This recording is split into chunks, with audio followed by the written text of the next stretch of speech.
Welcome back to the Fish Tank, presented by iHeartRadio, right here on the Miami Dolphins Podcast Network. Seth Levitt and the man with the best hands in the podcast business, OJ McDuffie. Juice, today is a big day, and I'm talking big. Yes, it is. Yes, it is. And you know what, Big Seth? You talk about me having the best hands in the podcast game. If this guy was really in the podcast game that we have on, his hands are pretty spectacular as well, bro. Hands, I'll tell you feet. that right now. His feet and his hands were outstanding.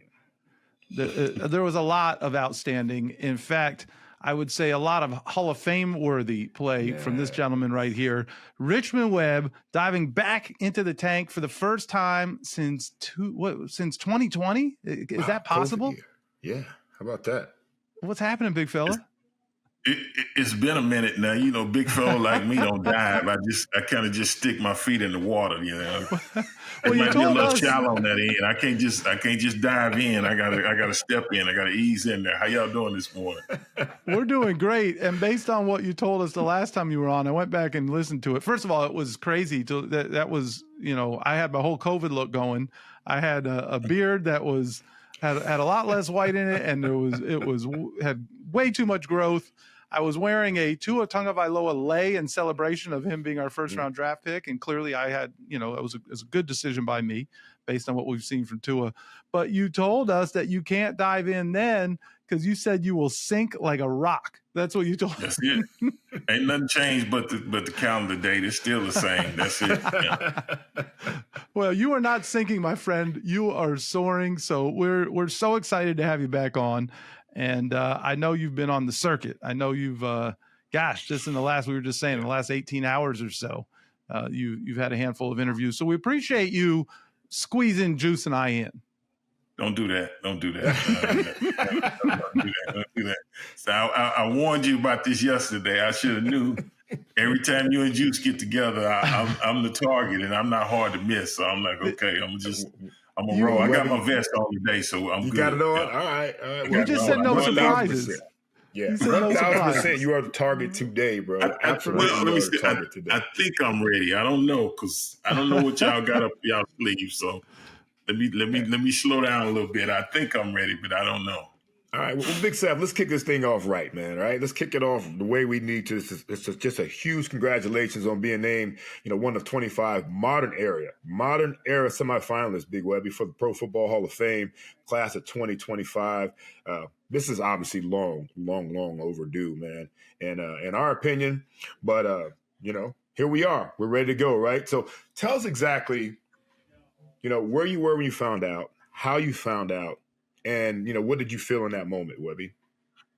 Yeah, man, the way I normally find out is, you know, every morning I get up and so I get up, I turn the TV on, get ready to start watching like Good Morning America and start making my coffee. And then the next thing I do is grab my cell phone and I start getting a lot of notifications on X, Twitter, you know, congratulations, this and that. And so then that sparks my interest. And then I go on and then I see people saying, congratulations, you made the semifinalist list. And then once I see that, then I go to make sure it's, you know, kind of verified rather than just people posting stuff. And then, so I kind of found out, that's how I found out. It's like social media always beats me to the punch. So I'm one of the last ones. And then, so I was like, okay, this is, you know, for me, this is huge because this is the first time I've ever made the semifinalists. And so, you know, it's definitely an honor. You know, you're excited. You know, you share that with your family.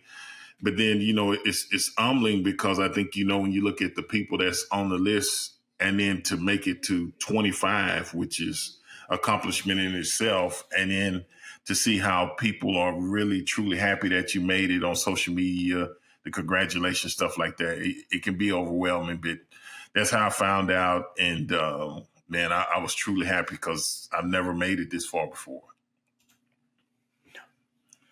Unfortunately, yeah. That makes no sense to us. But yeah, we'll try not to go too well. You know, we might just express our opinions. We might have to, Big Seth. But it was, you were clearly humbled because, man, you put out that video, which it just was typical Richmond, right, Juice? I mean, you know, you put out that video, but I felt that I could hear in your voice there was, it was very meaningful. It's not like, oh yeah, I should have been here. You didn't have that energy at all. It was very meaningful for you to be named a semifinalist. Yeah, even last year, we had went up for Zach's induction, and then I went for the actual induction. I didn't go to dinner the night before, but I saw on Twitter where he even mentioned as far as the next Dolphin guy going in, he mentioned me, and he talked about how he doesn't talk a lot and this and that, but really a great player. So Zach and JT, those guys, they were a lot younger than me when they came to the Dolphins, but to have the respect of your teammates, I think for me that's the ultimate. That just gives me the ultimate reward, because those are guys that you played with, those guys you went to war with, this and that, and when I heard that, I was like, wow, I appreciate that, because that was not like a tweet or text. Hey man, when you get in there, mention me or whatever. And I don't even have Zach's number. And then he'll change it on you anyway, Richmond. He'll just change it. But then when I came down for the home opener, I was leaving the stadium, and first guy runs up to me, give me a big hug, is Zach, and we took a big picture. So it's the camaraderie. The guys, Juice, Kirby, they came out that weekend before. He's got my T-shirt on that they kind of designed to help promote me. So it's the little things like that that truly, touch my heart and mean a lot, because I know everybody's busy and this and that, but when people take time out to try to celebrate you and help you get, what everybody feels is deserving, that's what means a lot to me. Yeah, makes all the sense in the world, man. But, you talked about your teammates, and we're going to talk about guys that you played with and certainly the guy that you protected. But for very good reason, anytime someone mentions the name Richmond Webb, the name Bruce Smith comes up as well, right? And I can assure you that that's going to happen again today, because, Bruce wasn't the only guy you ever played against in your 13 NFL seasons, but he was the guy had 200 sacks, right? He's the all-time sack leader. And the fact that you were brought in to play against Bruce Smith, we got to have that conversation. So, the last time you were on the show, you told us about your rookie year and the gauntlet of pass rushers you had to face. And you're like, look, yes, I had to face Bruce Smith, and I get all of that. But I also had to face all these other dudes. And I think it's important for us to cover it, even though we talked about it 4 years ago, especially with where you're at right now as a semifinalist.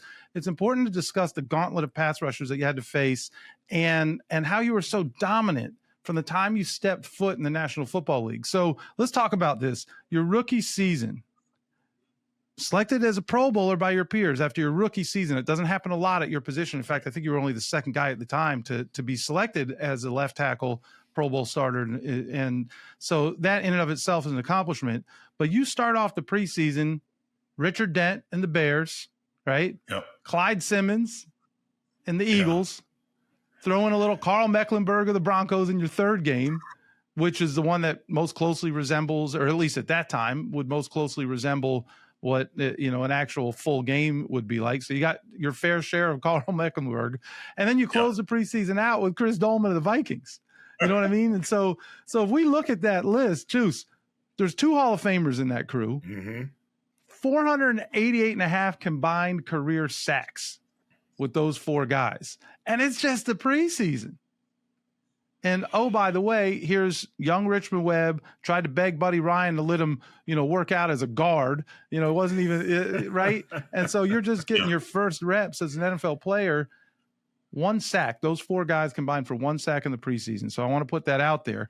But then we get to the regular season. Andre Tippett, the Patriots, Bruce Smith, Lawrence Taylor, perhaps you've heard of him, Greg Lloyd, Greg Townsend, a pissed off Clyde Simmons because he already had to play in the preseason. What the hell are we talking about here right now, Richmond? Talk about this welcome to the NFL experience and having to face one legendary pass rusher after the next. Yeah, I'm glad we're doing this show in the morning rather than at night, because y'all giving me nightmares again, and I did get a pretty good night's sleep. So I'm glad we're doing this in the morning. But it just shows you how tough, and every week it's a guy. And I was even mentioned, Dwayne Bickett from Indianapolis. That was another guy. Jeff Lagerman from the Jets. Everybody had that type of guy, and you just knew that. And I was a previous defensive lineman when I first went to A&M. So as a defensive lineman, the mentality is anytime you get a sack on the quarterback, that's a notch in your belt. And not just any quarterback, but Dan Marino, that was one, because a lot of times, he was one of the quarterbacks at that time. I put him, Jim Kelly, Elway, Montana. It was a elite of the elitist group, and it was a different level back then than what was now, because you could hit them or whatever. You can't hardly touch them as much as back when we played. It was different. So you really had to be on your P's and Q's, and the last thing, getting drafted by the Dolphins. Marino was already a legend when me and Keith got there. So, right. Coach Shula had a lot of faith and trust in us to put us on his blind side. And last thing I wanted to do was, I didn't want to be remembered as that guy that gets a legend hurt. So that was a huge motivation for me. But yeah, it didn't take long after going through the preseason that every week it's going to be, another guy. And then we went to the playoffs, and then I played against Derek Thomas, and I was like, it just don't stop. But you're right, Seth. It's not just Bruce Smith, but I put Bruce Smith and Reggie White kind of in a class by themselves. But as they like all you should said, be. it's Hall of Famers all over, and it doesn't stop. It doesn't stop, but you made it. Your last stop of that season was in Hawaii. You were in the Pro Bowl. Was there after all of that, and you can take a deep breath, maybe, was there any kind of feeling of like, man, I've arrived, I can do this? Yeah, I think it was a feeling of that. But I think for me, my first trip over there, I believe it was me, Clayton, and Farrell Edmonds. We were the three representatives from the Dolphins that year. And to go over and meet guys, because you don't have a lot of interaction after the game, but, really see some of the veterans. And for me being a rookie, seeing how, they came up and, I got a chance to interact with the best of the best at such an early age, and how they respected my game and gave me tips and saying, keep working on this and this and that. That's what I was in hog heaven over there, because you get to meet so many people. And I can remember being over there, and even like Reggie White came to my high school when I was in high school. And then I got to tell that story to him. He might didn't remember, but it was just how things become full circle, and you just never know how things are going to turn out. So it was, man, that was the best thing. And then I can remember when Coach Shula named the guys that made the Pro Bowl, and he saved me for last, and how everybody was truly happy. And I was like, I had to drop my head, because I couldn't believe it, but then, you kind of blush. I didn't have no poker face back then. So it's just the way my teammates, that meant a lot. So that was truly an inspiration. I'll never forget those days. That was great. Love that. And Webby, what a lot of people don't realize, because they see the Pro Bowl way differently now than they did when we viewed it when you played, especially your rookie year. Because think about this. Back then, the Pro Bowl came after the Super Bowl.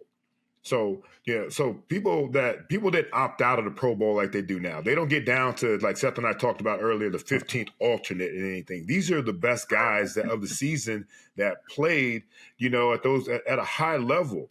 So they don't get, that when you made the Pro Bowl, you were that dude. You weren't a guy that, that had other guys opt out, or guys that were playing the Super Bowl and couldn't play in it, things like that. So this was the best of the best when you were in the Pro Bowl. It was the best of the best. And then the other thing, you could appreciate, like you said, I think guys don't look at it the same way we did. Now it's almost like they don't even wear any pads or anything.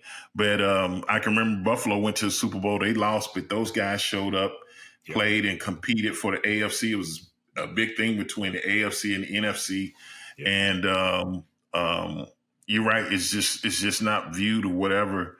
It's kind of sad, but it just really kind of spiraled down. And I don't know if they, when I first went over there, the winner got 10,000, and the loser got 5,000 if you lost the game. But I don't know what they pay now. I'm sure it's more, but oh, it's way more now, Webby. Trust me, you'd be upset on the winner losers cut now, bro. but I think the thing is the salaries have escalated so much that guys really don't value it and just say, well, man, I gotta. And it was. I think we just viewed it different back then. So we had an appreciation of it was an honor, it was an award, and you wanted to go represent your organization and then your conference against the other conference. And I'm kind of sad that it's dwindled down to what it is now. But yeah, we took that serious back then. Yeah, no doubt.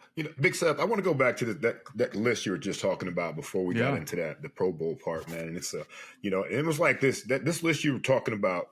Webby had to go through. You had to go through this your entire career, man, as a left tackle, and especially in that era where you're always going to face a team's best pass rusher. That was the thing, and we can say whatever we want, but we know the Dolphins drafted you to take care of Bruce Smith. I know, that's what it was because that left tackle was and still is a premium position. But as Seth said earlier, man, when it comes to your play, all roads must lead back to, that other number 78, the guy in the blue and red that we love him, but we hated him at that point. And that's Bruce Smith. And you did your thing against him, Big Web. I mean, you 14 games against the NFL's all-time sack leader, a guy who had over 200 career sacks or whatever it might be, and you only gave up 3.5 sacks, man. How clear was it made to you that your number one responsibility, and you said it before, was to keep that guy off Dan Marino? And then how were you able to do so at such a high level, success level, against someone that was virtually unstoppable by the rest of the league? Yeah, it was. I just tell people it was 60 minutes of hell, and everybody focused on the fact that he was really good against the run game. Whether you were running at him, trying to cut him off, he was just a nightmare. It was just like if you had a bad play, you had to forget about it because he was right back over there and he's looking and, he's chomping a bit to try to, disrupt things. And he was that type of player that if he made a big enough play, he could swing the whole momentum of the game and this and that. And so that's typically what you were dealing in week in and week out. And I think this was my rookie year. And I can remember we had the football and he would be sometime down on the knee and he took his hand and just raised it up like that. And the whole crowd just like, it got deafening in there. And I said, there's no way this one man should be able to just raise his hand like this and everybody is in sync.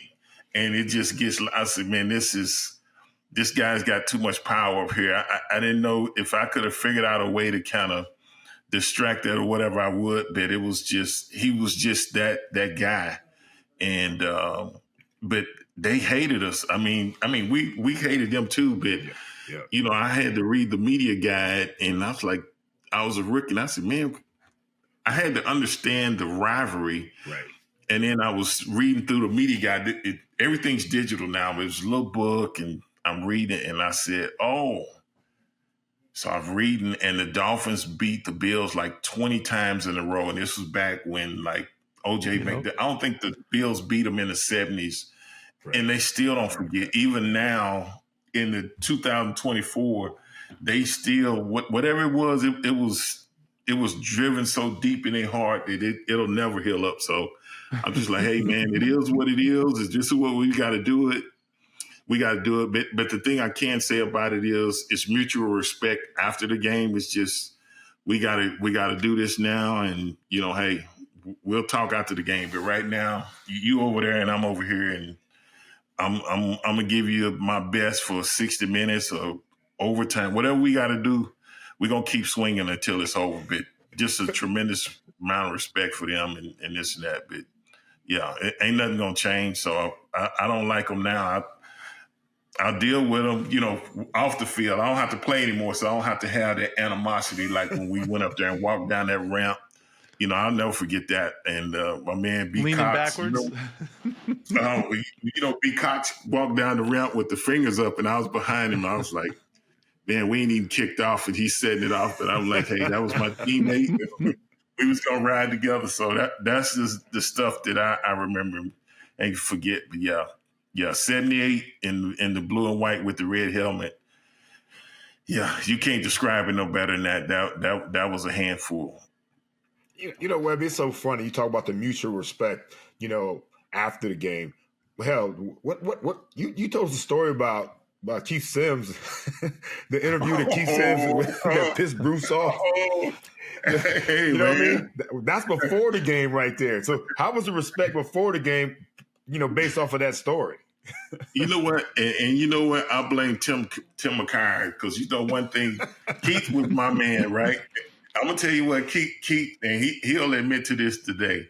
So when I got drafted by the Dolphins, I was so happy, this and that, and they said, "Hey, we want you to come down to like one of the affiliate studios." They piped me into Miami to do an interview since I was a first round pick. So I said, "Yeah."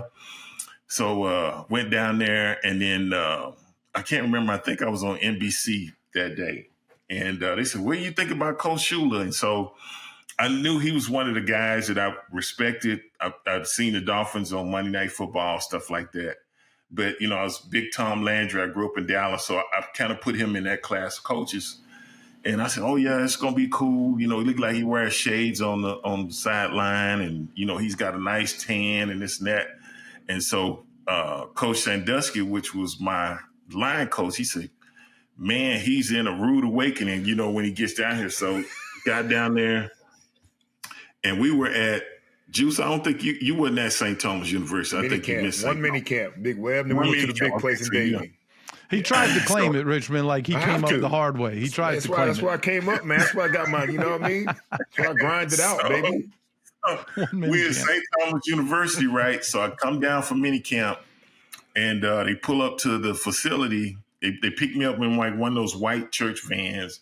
They bring me up to the facility, and so the guy say, "Okay, we're here." I said, "Hey, man, stop playing. This can't be the." I said, "Stop playing." He said, "No, we here." I said, "No, bro. Come on now, quit playing." So I was like, "You ain't leaving me here."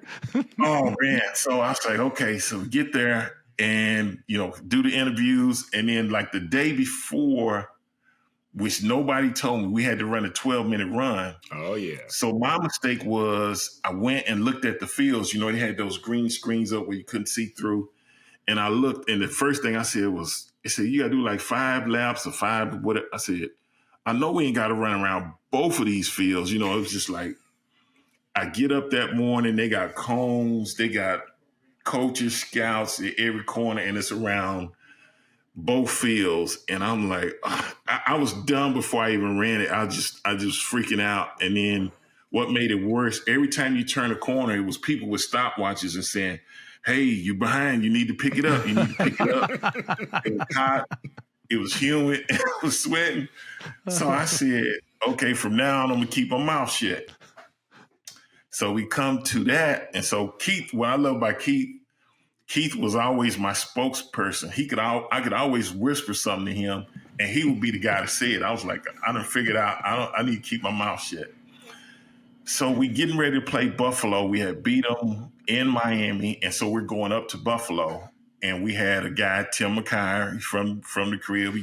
He played at the 49ers, but he got traded to the Dolphins cornerback. And so he was on a little Dolphin show or whatever with Keith a few days before we went to Buffalo. And so McCarr was a trash talker. That was just him, this and that. And then Keith, when he got on there, he was trying to be politically correct. And then McCarr hyped him up. "No, go say what you want to say, this and that."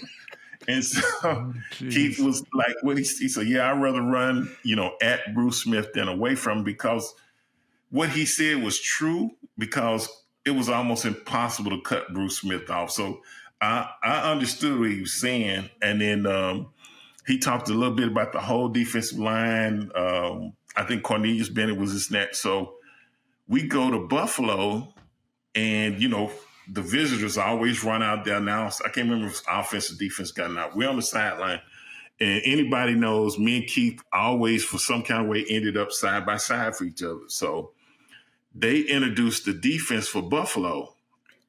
Last but not least, Mr. 78, Bruce Smith, and he comes running down the deal, high-fiving, just dapping people up. And he gets to the end of it, and he looks over there, and me and Keith standing, and he starts doing like this. And somebody said something, and I said, he ain't talking to me because I haven't said anything. We all kind of just started laughing. But the thing was, they all took turns like jumping over Keith, lining up, trying to beat him in a pass rush. And Keith held his own and this and that. And he was like, oh, man, really? Like, come on, we doing this here? But it was cool. But it was like, man, it was funny. But everybody was looking at me. I was like, man, he not looking at me. I hadn't said anything. I had to clear that up on the sideline. I was like, no, I got enough on my hands already. So Keith was always, that's why I love him so much today, because I was like, man, we need to run the football or something. And he would come over there to Coach Schuler with a run the football, this and that. And I said, okay. I said, he don't mind. Right. Keith, that was him. But yeah, I love him to death. So yeah, that's my man right there. So good. I do. So good. That is so good. So at the top of the show, I talked about it's been more than 4 years since you last stepped into the fish tank. And in that conversation, we talked about the Hall of Fame really towards the end of the show. And, of course, Juice and I were fired up. We asked you what the heck was taking so long. And you, being the class act that you are, you told us that you felt like your career you had a worthy career. And if you got in, you got in. But if you didn't, you weren't going to let it drive you crazy. That was the quote. I'm not going to let it drive me crazy. But that was more than 4 years ago, Richmond. Where are you at with it today? Because clearly the weight hasn't driven you crazy. But during this time, you've seen a lot of your peers have been enshrined, right? There's been a couple of guys at your position. Joe Thomas, Tony Baselli have gone in the last couple of years. One of your teammates, and Zach, you just talked about. How closely are you following the selection process? And I feel like I know what you're going to say here, but are you ever comparing your career when you see a guy actually get named, when a guy finally gets to that place where they get past the room and they are named to become a member of whatever that year's class is? Do you ever find yourself comparing your career to theirs? I really don't. I'm happy for everybody that makes it in. And matter of fact, at Zach's party last year, I actually saw Tony Baselli, congratulated him, saw him. Walter Jones came through. So it was a lot of Kevin Mawile from the Jets. He came through. So if I respect your game, no matter, regardless of the position or whatever, I'm truly happy for you. But to say that is when you start to make traction and like I did right now, that's an appreciation with yourself, because okay, so now people are starting to pay attention and say, okay, maybe we need to really look at this guy or look at his body of work and say he is deserving. Even for, I think last year he was my Bengals teammate, but Willie Anderson, he was a right tackle and playing with him, and he made it to the semifinals. And he's always been an advocate. He's always spoken highly of me and this and that. And I think he's a guy that's deserving as well. So anytime you make that thing, you kind of getting a push to where you're legitimately got a chance to get in the room, and then they gonna go back and forth, because I think once what's the next cut, maybe like down to 15 guys or something, and then they select from there. Correct. They'll go to 15, and that's when you're in the room, and from that 15, they choose the class. Yeah, they choose the class. So I'm definitely excited. This and that. I just appreciate, actually, it's a huge milestone for me to make it from just being on the list to making a semifinal. So now I say, okay, now I got an opportunity. Some eyes are on me, and I got a chance to possibly make it to the finalists and get in the room, and then that there a bit. Before, you almost got to say, yeah, you make the list, but until you at least make the semifinals or something, it's like, Maybe not yet, but you just got to keep waiting. But I've seen how it just drove some guys crazy, and I knew they were worthy and they should be in there. But it's just they're gonna only put in so many guys at a time. So it's truly a blessing, especially like you said, being in the modern era. Because what I have found out, once you make the seniors, it's a lot harder to get in there because it's just they don't select as many. So that's the unfortunate thing about that. All right, Richard, man. Everybody can tell by, how you talk, how humble you are, man, how nice you are, maybe too damn nice for my liking, you know what I mean? Because you are, you know what I mean? So we know it's not your style to complain or talk. It's just not you. You're way too classy for that. But don't you worry. That's why I'm here, big dog. That's why Juice is here, man. So help me. All right. So help me understand how. I mean, you're the only offensive tackle from the NFL's 1990s All-Decade team, a team chosen by the Hall of Fame selectors. By the way, you're the only one of the four who doesn't have a gold jacket. In fact, 18 of 22 offensive players on that team are in the Hall of Fame right now. We're not trying to piss off the selection committee. We know that they have a hell of a job. They got a great crew. We know their responsibility is very high. That everything that they have in front of them. But come on, man. I mean, seriously, as humble as you are, when you look at that list of guys, you have to be thinking like, man, you have to be thinking that you belong there, Webby, right? Yeah, it's not a question of whether you belong. I think me and Zach are not exactly alike, but he kind of approaches the same way. He was like, no, I've done enough. If you look at it, and I didn't know the Hall of Fame voters was one that selected the All-Decade team, but I know two of them. I know me and Steve Wisniewski. He was a guard, former Nittany Lion, Penn State guy, but one of my great friends. But we were in Pro Bowls together and this and that, and he's deserving. So. It's not a question of do I believe it or do I know. I know. It's just it's I can only control so much, so I know that's out of my hands. But I know in the back of my mind that I'm deserving, and I know that I did enough to make it in there. It's just whether they make that decision to make it right to where I'm in there. But that's why I kind of said that 4 years ago that I can't worry about that. Yeah. Seth, that's a tough position. But I'm glad I got teammates like you, Juice, because you damn right, Webby. You damn right, Webby. We know what's up, man. Hey, if I get in a bar fight, I'm walking in there with guys like you. I ain't gonna do too much talking. I said I ain't gonna fight, but the ones that's gonna set it off is guys like Juice. You know what I'm saying? That's it. Hey, and then he's gonna run behind you, though. That's the problem. That's why I was about to say that, Big Seth. I'm gonna start it, but I'm gonna hide behind you like I did in the huddle, man. You know what I mean? When I couldn't see. Come on, I got you, brother. You right behind me in the huddle anyway, so that ain't no big thing. Yeah. Oh, too good. So Richmond, you talked about being at Zach's enshrinement and at the party and what have you, and then I going all the way back to 2017. I remember you were there for JT's. In fact, I feel like. You were sitting kind of right behind me. I don't know that I could have reached you, but you got the longer arms. You might have been able to tap me on the shoulder. But you were like right there. It was like you and Troy and what have you. And we had to put Richmond behind Alonzo Mourning, Juice, because we had to put somebody tall enough to be able to see behind Alonzo. So, my question is, you've now and when Danny went in, right? You were there for that as well. You've watched guys that you played with. What's that? It was hot. Yeah. They do it a little bit later now. Yeah, they decided to do it a little bit later. So you've watched these guys that you played with go in. What is going through your mind? We just talked about what about when this guy goes in and that guy, not necessarily comparing yourselves to somebody, but guys that you played with, that you went to battle with. What's going through your mind when you're sitting there? And clearly it's important to you to go and support them. I'm just wondering, what is a guy like you who we're going to keep saying deserves to be in there? I want to use that term, but certainly a guy who clearly should be in the conversation based on the news that was just revealed here. What are you thinking when you're watching your teammates go through that process?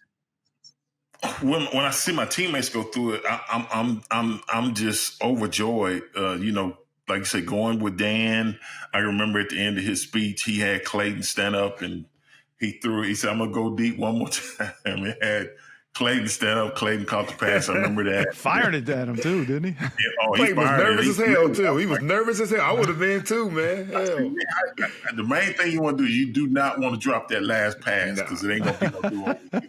And Clayton caught it. I remember that. And then I think the other time, my good friend Cortez Kennedy went in, but it's always good because I know a lot of those guys, and so you get to interact with a lot of them. It's almost kind of like being at the Pro Bowl. But it's good, and then guys tell you how they think you deserve, or they might say, well, hey man, when they gonna put you in and stuff like that. But like another advocate, Willie Rofe, we played alongside the same time, and he's always been an advocate saying, no, he definitely deserves, Richmond deserves to be in here, this and that. So it's good when you see other guys that you played with that respect what you did on the field. And a lot of times you don't have to say it, but they say it for you, and they don't mind being public and saying it. I think that's the way it should be. Big Seth, a lot of these guys are as good friends because they spend a lot of time in the white together. You know what I mean? It's right. Like they have a common denominator, and those guys are the guys that he was going to the Pro Bowl with. And obviously those guys he talked about, they got gold jackets like Richmond, obviously deserves to have this gold jacket. And it's like the annual CEO conference, right? If you're in the corporate sector, you get to see. Exactly right. They're going to see him. He goes to 7 straight. I mean, come on. Yeah, they go to that. They go on that trip. You know what I mean? They tell the family they're going to work. You know what I mean? And next thing you know, they're chilling in Hawaii on the beach with Mai Tais and things like that. You know what I mean? But it is what it is. So Webby, let's talk about the guy you spent a decade protecting at a Hall of Fame level, obviously, and that's Dan Marino, man. We had Dan in the tank. And he flat out said Richmond Webb should be in the Hall of Fame, which we all agree on. Can you talk about what it was like to be, in that huddle with Dan, something you and I, we know plenty about, but also what was his expectations were? Talk about what he expected from you and how he made sure to communicate those expectations to you because, you had the tall task. We talked about Seth read off the list of guys that you had to block to protect Danny's blind side. Talk about that a little bit.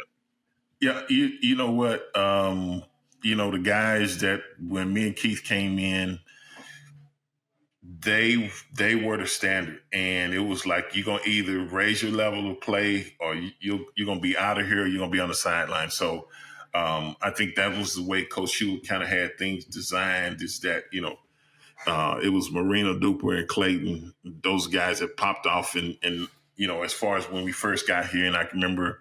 I think it was minicamp, and we were going through minicamp. You're trying to learn the plays, and you're still thinking because they're throwing information at you each practice, this and that. And so we had, I think it was the next group in or whatever. So Dan comes up to me and Keith, and he said, "Hey, what's the most important thing you guys got to remember?" And so we kind of looked at each other, and we was like, the snap count. He's like, no, it's like the play. It was like, he said, the most important thing y'all got to remember is to protect my ass. And I was like, we kind of looked at each other and we all laughed. But in all seriousness, he was joking, but he wasn't joking. You know what I'm saying? And, the thing that I could appreciate about Marino was he was such a fierce competitor, which I think we all kind of learned or that kind of influenced the way we all played. But, Dan was a guy that could come get on you and chew you out. But it wasn't personal. He was trying to win. And so he was like, man, I just need a little bit more time. And he would come over there and this and that. And, he said, man, I could kill these, it's like, I can't say everything he said because, he was speaking in tongues in Italian, but I understood what he was saying. But some stuff you just can't say. I was like, okay. But the first time he was like, man, what's going on? I was like, okay. But then you understand, and then, you get in the huddle, and then he gets that look in his eye, which I know Juice know, and then he get the lick in those fingers, and man, and once he get, I'm like, just give him the time, and then he would just shred defenses apart. So I learned that, how to prepare, during the week, how he watched all the extra film. I mean, y'all watched a lot more than we did, but we always watched the end zone copy. Y'all watched the end zone and the wide copy. I didn't need to see all that. I said, I'll get to the end zone, or I'll see you on the sideline once we score. But yeah, that there. But just the way he prepared and the way he executed and went out and played on Sundays consistently for 18, 19 years and played at that high of a level. Yeah, I was watching from close and all that, but I said, man, if this guy does this, I got to at least do that, because I never wanted to be considered. I never want, no matter where I play, I didn't want to be the weak link. So I was like, no, I got to raise my level of play. And I think that's how we were able to have so much success back when we played. Webby, it's funny you said, because we really didn't have any tackle eligible plays, so you didn't really have to look at the secondary. Thank goodness we didn't have any. As much as we it's crazy, because Seth and I were talking too. Like, we've had some guys on that said sometimes Danny would like kind of adjust on the fly, and sometimes that sometimes you be up there and you might not even know what protection or what kind. I think Ruddy might have even talked about it. And you guys have to kind of adjust to, whatever it is. The protection wise or whatever. Like, is there a time, like, sometime you're like, all right, well, no matter what, we just got to make sure we don't let Danny get hit. I don't know what the hell he just did, but we just got to make sure Danny doesn't get hit right here. You know what the funnest times for me, Juice, and you probably got a little bit of this, but when I first got there, right, and I can remember, I think we were playing the Jets. But this, I think it might have been right before you got there. But anyway, you'll mention once I finish the story. But Duper comes back Dan calls the play, right? And said, we're going to run this. And so Duper says, no, F that. He said, this MFR here talking noise, run this play and this and that. Dan said, okay, change the play, this and that. And he threw the ball to Duper, right? And then when we would get in 2 minutes, what I would love, and I couldn't understand, I understood the protection, but Dan could look at the field from like previous plays, and he would say, okay, he might say, Juice, if he plays you like this, you run this route. If he plays you this, he's going to give you at least 2 options. Then he go to Clayton, he going to give him 2 options. He going to give Duper. And I'm like, you got to go through all these progressions. You done gave each guy like 2 or 3 different routes, but you got to remember that, because you only got 30-second clock or something. We got to get out the huddle, get to the line. And sometimes it would be 2 plays. And I was like, he said, if you do this and that, and then he would call it and then just rip through it. And I was like, how in the hell do you remember what you told Juice, what you told Clayton, what you told Duper?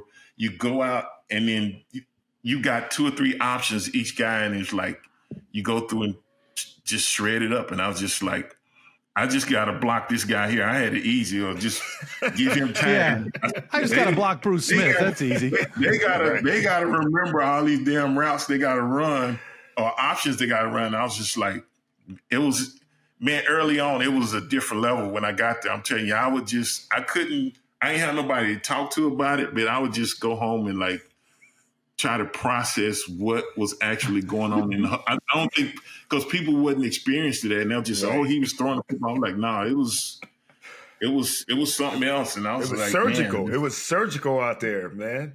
And then the bad part about it, Seth, was we get backed up way up there, and the next thing you hear Dan saying on the line. So now I got to run 20 yards to try to get back up here, get on line. And then he does it again, and I'm like, man, I'm getting tired. I need to go sit down. So that's what it is, on the line. You hear that? On the line, you better get up to that line, because he ain't waiting long. Either we got to clock it or he getting ready to hit him there again. Ain't no huddle, huh? He gonna make the defense call a timeout or something. It was just, man, I was just like, man, people don't understand. It was something else. I'm telling you. That's so, I love that. So it actually kind of leads me into what I want to ask you here.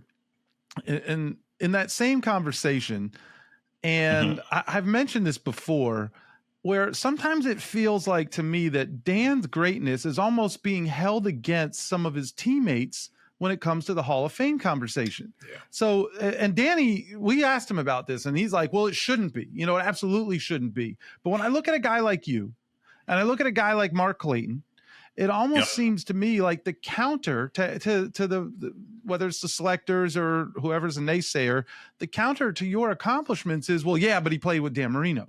And so, like, we get it. We know that Dan had perhaps the quickest release in the history of the game, clearly had this great pocket presence, but I am unwilling to accept that as a reason why you can't be recognized for your own greatness. And so, look, you played 10 years. You protected Dan's blind side. He played 17 seasons. That means more than half, 60% of his career, you protected his blind side. You did it at an elite level, Richmond. And let us say it for you, but you did.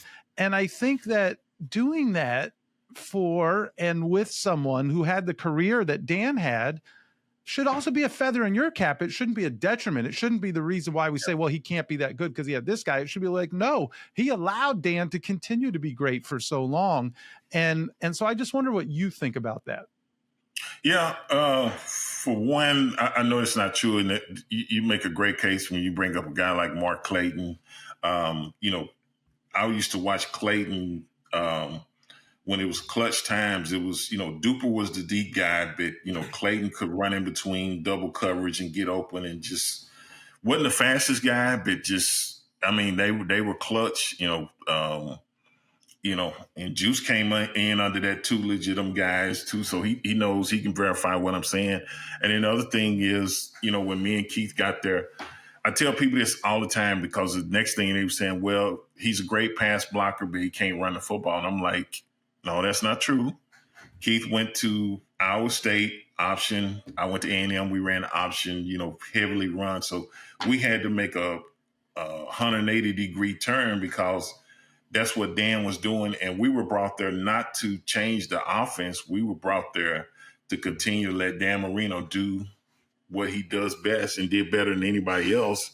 And that was throw the football. And yeah, he did get it out quick, but there were times where on some of the deeper routes or whatever, it took time to let the play develop. So it wasn't just like 1-2 gone every time and the ball 70 was gone. protection. 70 protection, you had to hold on a little longer. We had to get 70 protection was a 9-step drop. That's a 9-step. I remember like 40s was like 3-step. 9-step.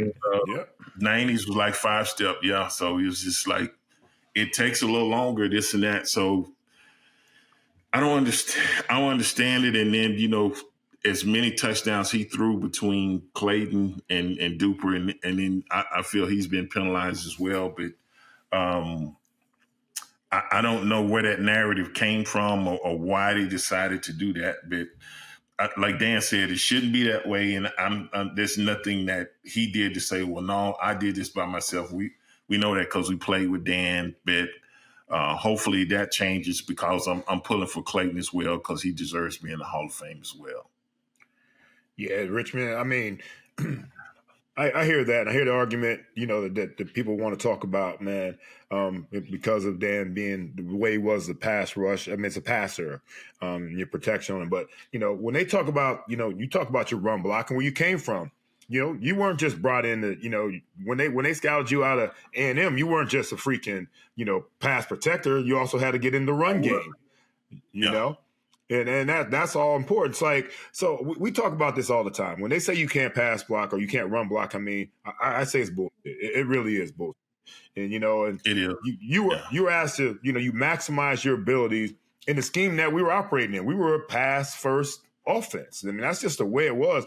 Hell, when I played at Penn State, Joe Paterno, all we did was freaking run it, man, And so there's no way my numbers as a receiver were going to match up to somebody that was in like a running gun or a spread offense. It just wasn't going to happen.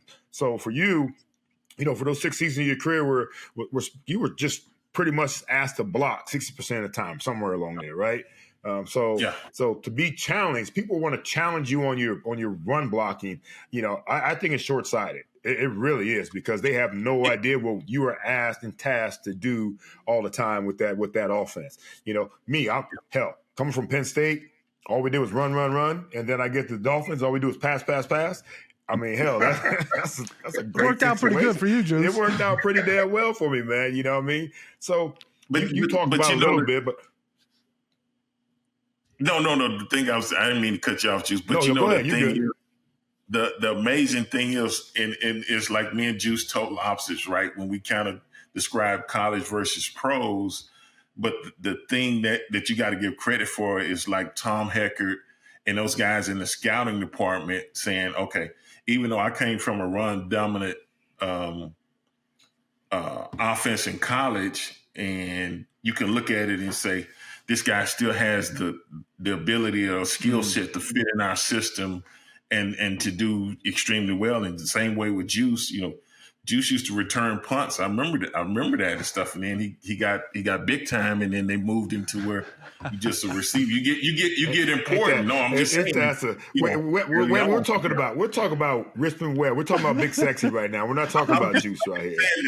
I'm just saying the analogy though, but I'm saying Juice went through the same thing. Like he played receiver at Penn State where you run. But one thing I can tell you, they saw on tape, they saw how he would block his ass off as a wide receiver. So, and I remember he laid some chip blocks for me too. I ain't gonna forget that. So yeah, like I tell people, he's the toughest wide receiver I played with. Yeah, Juice. Hey, Webby, they weren't worried about me. They were worried about you, and I snuck their ass, man. You know what I mean? Whatever you want to call it, I'll take it. Yeah. You give me that one by one, I'm just sneaking them in the ribs while you already got them locked up. I'm just, you know what I mean? Yeah. That's what I need you to do. Yeah, just that's it. That's how we don't need a lot. That's it. Yeah. So back to what we're talking about. This run block stuff they're talking about, or lack thereof, it's straight bullshit to me, because we all know what we were tasked to do. We know what you did in college, and we know when we had to do it, that's what was done. And then I'm not even going to, this is off script a little bit, Big Seth, but we're not even talking about some of these guys that are in that had these big time running backs. I love all our running backs, but we don't have any Hall of Fame running backs that were in our backfield when you're out there run blocking. So, it's hard to judge anything like that, man. So I just, when they talk about the run blocking part of it, that aspect of it, I always cry bullshit, because they don't know what the hell they're talking about. You know what, Juice? And I had to kind of go through that when the Shula Jimmy Johnson transition, because I think some kind of way I was labeled the same way, and I had to prove that, because Jimmy wanted to run the football when he got there. We stopped throwing the ball as much as we did. He wanted more of a balanced attack. So, like you said, we didn't have Hall of Fame running backs, but they took the ball out of Dan's hands so much, and we ran the football. So I had to prove that I could do it even with Jimmy Johnson. So it was just, I was hoping that narrative would change a bit, but sometimes it still pops up from time to time. But yeah, you're right. I'm just making that little notation bit. Well, yeah, I'm glad you just talking about. I'm glad you mentioned what you just did, because if you think about it, so Jimmy comes in 96. We go from audibles to check with me, right? And more, and you draft Kareem Abdul-Jabbar. Now, I love Kareem, but Kareem's not going to be a semifinalist in the Hall of Fame, right? And he had 1,000 yards rushing his rookie year, and double-digit touchdowns, I think, twice in his first 3 years. Fast forward to 99. Now, you're in your 10th season, and Lamar Smith goes for 1,100 yards and 14 touchdowns, whatever. And I just, I'll never forget that 17-yard touchdown where, you know what I'm saying? So it's like there is a body of work with guys that were good, but not legendary backs that still had success when the offense called for that to happen. So I'm glad you brought that up. There we go, Juice. We pulled something. I'm glad that Richmond finds a way to be able to say that without taking shots at anybody and just saying, look, this is what the situation is. Exactly right. Man, so much good stuff. I know we're taking a bunch of your time here, and you probably got about 16 more interviews to do. He does. So Big Sexy's got it. He's on tour right now. Absolutely. Y'all saving me from a honeydew list. Y'all making it easy on me. His publicist is in the back. His publicist is in the back giving us this. The wrap it up. Yeah, wrap it up. Fine. So we're going to do that. But in the 4 years that it's been, I can't believe it's been 4 years, but in the 4 years that it's been since you were last in the fish tank, we started our 2-minute drill. You talk about 2-minute offense. So on the line, Richmond Webb, I'm going to scream on the line. We're going to do the fish tank 2-minute drill. It's going to be like All right. Dan Marino, lightning quick release. We just need you to hold on, get through this thing, and then we'll get you out of here. Sound good? Sounds good. Let's roll with it. All right. Don't worry. I made you one promise, and I will honor it. All right. I don't know about that. Yeah, we got you, Webb. We got you, big dog. We got you, man. All right. All right, Webby, you ready? Clock started? All right, here we go. All right. In prepping for our interview with Tim Ruddy, you told us that he was a silent assassin because of his quiet, low-key sense of humor. Now, who was the most outwardly funny member of the offensive line? Ron Heller. Another Penn State. Yeah. It's Penn State. It's a whiteout. It's going to be a whiteout by the time I get through. Yeah. It seems to be a consistent answer. Troy We're starting to find out. Nervous. Troy Drayton better get nervous because he's going to be up next. So, yeah. Right. Oh, buddy. All right. Back in April, you were in Detroit for the NFL draft, and you announced the Dolphins' second-round draft choice. Now, what we want to know, was Patrick Paul really the name on the card, or were you just convinced that a 6'7" left tackle who was a Texas native was just too obvious to pass up? Man, I was so happy that it was Patrick Paul was on that list because I can't remember who it was, but somebody went before me in that and then had to announce Tua has that last name could stumble. I'm glad I didn't have to do anything like that.